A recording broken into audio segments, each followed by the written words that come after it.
அடுத்ததாக நாம் எடுத்துக்கொண்டது பொடுதலையின் இலைகள். இந்த பொடுதலை இலை பல வகையான நோய்களுக்கு அருமருந்து. சுவாசகாசம் என்கிற நோய் வந்தால் உள் உறுப்பு பாதிக்கப்படும். அந்த பாதிப்பை தடுத்து நிறுத்தி வராமல் பாதுகாக்கும் என்பதால் பொடுதலை இலையும் நாம் எடுத்து வைத்துள்ளோம். அடுத்ததாக நாம் எடுத்துக்கொண்டது புதினா. மின்ட் என்று ஆங்கிலத்தில் அழைக்கப்படுகின்ற புதினாவில் பல்வேறு வகையான வேதிப்பொருட்கள் உள்ளன. நச்சு நீரை வெளியேற்றும்.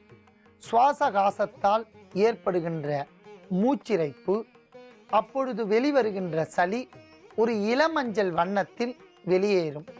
அந்த சளி துப்பினால் ஒரு துர்நாற்றம் வீசும். அந்த துர்நாற்றத்தை போக்கி அங்கு இருக்கக்கூடிய கிருமிகளை நீக்கும் என்பதால் நாம் புதினாவையும் எடுத்து வைத்துள்ளோம். அடுத்ததாக நாம் எடுத்துக்கொண்டது கொத்தமல்லி. காரியண்டர் லீவ்ஸ் என்று அழைக்கக்கூடிய கொத்தமல்லி மிக சிறந்த நறுமணம் உள்ள ஒரு மூலிகை. இதன் நறுமணத்தால் மூளை செல்கள் புத்துணர்ச்சி அடையும். மூளை சுறுசுறுப்பாக்கும். இதற்கு வாந்தி என்கிற கொடிய நோயை தடுத்து நிறுத்தும். வாய் கசப்பை போக்கும்.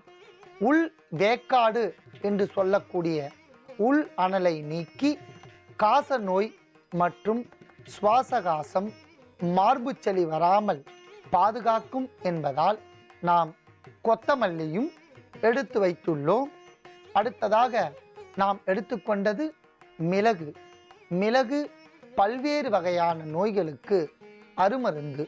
காசம், கடுமையான இருமல் மற்றும் கிருமிகள் தொந்தரவை நீக்கி இரத்த சுத்தியாக பயன்படும் என்பதால் நாம் மிளகையும் எடுத்து வைத்துள்ளோம். அடுத்ததாக நாம் எடுத்துக்கொண்ட பொருள் புளி. துவையல் அரைப்பதற்கும் சற்று சுவை தன்மையை சேர்ப்பதற்கும் புளி தேவைப்படும் என்பதால் புளியை அளவோடு எடுத்து வைத்துள்ளோம். அடுத்ததாக நாம் எடுத்துக்கொண்ட பொருள் கடலைப்பருப்பு.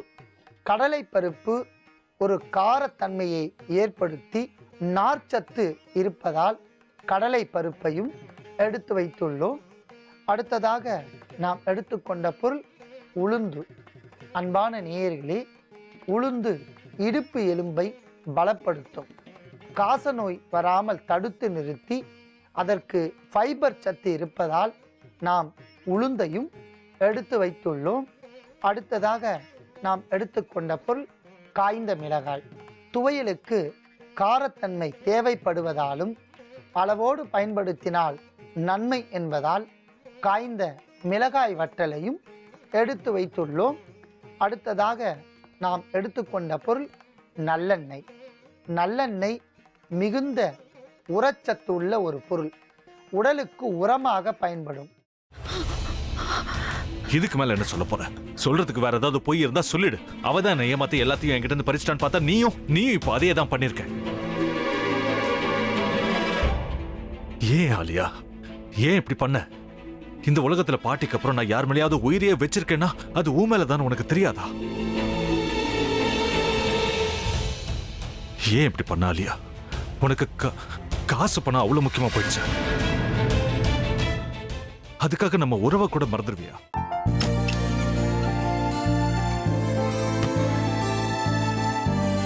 சக்தி சக்தி, ஒரு நிமிஷம்.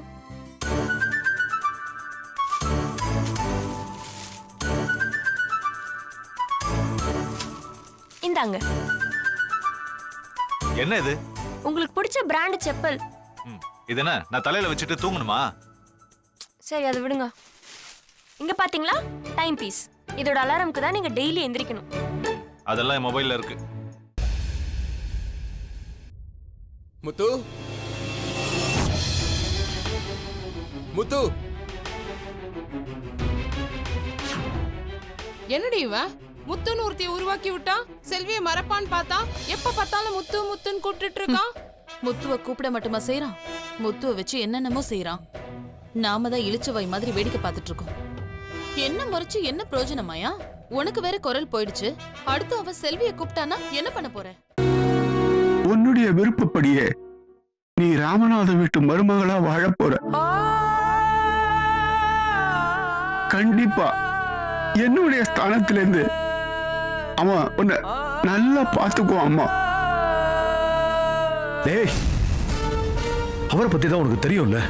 அவர் எந்த முடிவு எடுத்தாலும் அதான் ஃபைனல். நம்ம அப்பா வேணுமா வேணாமாங்கிறத நீயே முடிவு பண்ணிக்கோ. வாடா.